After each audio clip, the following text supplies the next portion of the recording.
proposed in 1979, construction began in 1983, completion and beginning of operations began in 1987, as you will see from one of the plaques.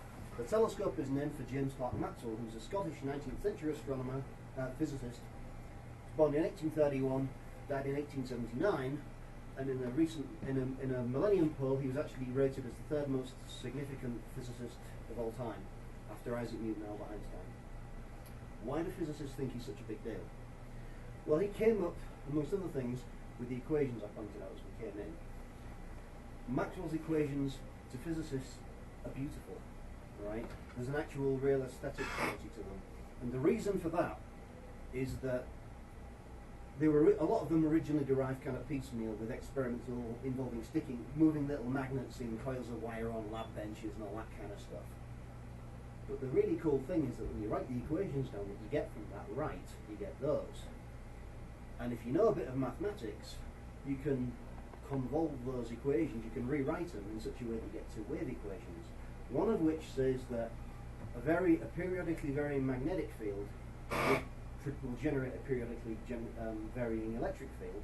And the other one says, if you've got a periodically varying electric field, it'll generate a periodically varying magnetic field.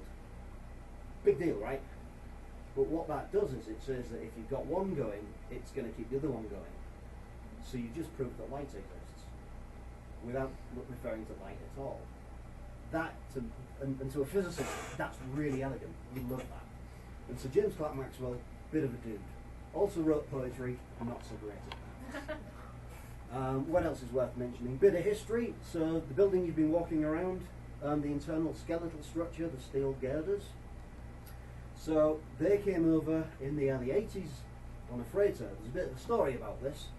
So initially they had a boat contracted to... It's coming from Britain. Coming from the UK. The steel was going to be loaded onto that, but the boat broke down, so they recruited on short notice they recruited a smaller freighter.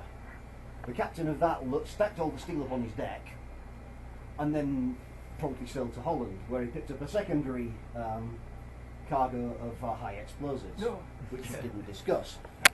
He then sailed across to the Panama Canal, and they are kind of a bit fussy about when you drive a cargo of high explosives through it, so there was a delay there as well. He then goes to the Pacific coast to drop off his high explosives, and then he finally comes out here with his telescope steel. By this point, the delivery is so late that the penalty clauses would basically wipe out any profit he's going to make from the shipment. He's not very happy about this, and so instead of delivering the steel, he sits his boat in international waters and says, "Pay me what you originally paid me, I'm going to dump it in the sea." The people who were responsible for the telescope and the US government were not terribly impressed with this, and so they actually got it declared an act of piracy on the high seas. And so consequently the boat was seized by the Coast Guard, the captain was arrested, and the steel was brought to the island, and the building was constructed. As far as we know, we're the only professional telescope to have ever been captured by pirates. It is true.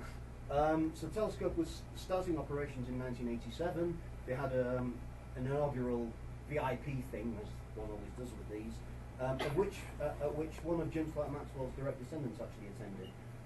They had a lever that you throw the switch to start everything going. They had someone do that, and nothing happened. The reason nothing happened was because one of the VIPs was actually leaning on another emergency stop button.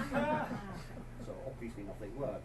If you're visiting the telescope at night, don't lean on anything that looks like an emergency stop button. It's an important lesson there. So that's a bit of the history. There's no questions about that. We'll switch over and start talking about some science, if people would like that.